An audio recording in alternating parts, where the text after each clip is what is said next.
ধরেন আপনার ফোন চুরি হয়ে গেছে, তখন আপনি কি করবেন? আপনার কোনো বন্ধুবান্ধব, ভাই, মা বাবার মোবাইলটা নিয়ে নিজের ফেসবুক আইডি, জিমেল আইডি, এসব যত আইডি আছে সব পাসওয়ার্ড চেঞ্জ করবেন, অন্য মোবাইল থেকে সব রিমুভ করবেন। মানে আর যে অ্যাক্সেস আছে অন্য মোবাইল যে শো করতেছে ওগুলো রিমুভ করে দিবেন, ঠিক না? আমিও তাই করতাম। এরপরে আসলে এগুলা না করলেও চলে, কারণ একটা ব্যক্তি যখন মোবাইল চুরি করে সে মোবাইলের লক তো খুলতে পারে না, সে ফ্ল্যাশ মারবে। এরপরে কি হবে? ফ্ল্যাশ মারার পরে তার কাছে আর কোনো ফেসবুক আইডির অ্যাক্সেস থাকবে না, কিছু থাকবে না। এরপরে আমার পাসওয়ার্ড জানতে হবে তার ফেসবুক আইডিতে ঢুকতে গেলে, ঠিক আছে?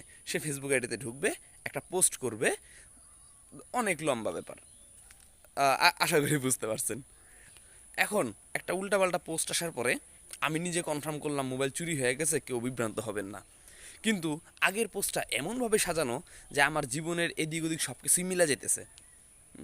এরপরে আবার আমি কয়েক ঘন্টা পর কনফার্ম করলাম মোবাইলটা আসলে চুরি হয় নাই, আমি একটা ভুল ইনফরমেশন পাইছিলাম। আসলে মানুষ যখন একটা সত্যকে গোপন করার চেষ্টা করে তখন সে পদে পদে ভুল করে। আরও কয়েকদিন অপেক্ষা করেন, নতুন কোনো পোস্ট সামনে আসবো, আবারও দুই পোস্টের মধ্যে একটা পার্থক্য পাবেন, আরও শক্তপোক্ত প্রমাণ জোগাড় হইব।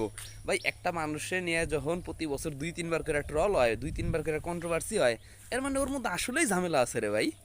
তোমরা যদি মুরিদ হয়ে থাকো, সাকিবের মুরিদরা যেমন সাকিবরে ডিফেন্ড করে যে কি খেলোয়াড় আর ব্যক্তিরা একসাথে মিলাতে যাবেন না, এরও অনেক মুরিদ আছে, আমার অনেক হয়তো মুরিদ আছে। তো এরা হয়তো এভাবে ডিফেন্ড করবে, তো ডিফেন্ড করার আগে ভাববেন, সব কিছু মিলাইয়া দেখবেন যুক্তিগুলা ঠিক আছে কিনা, ঠিক আছে?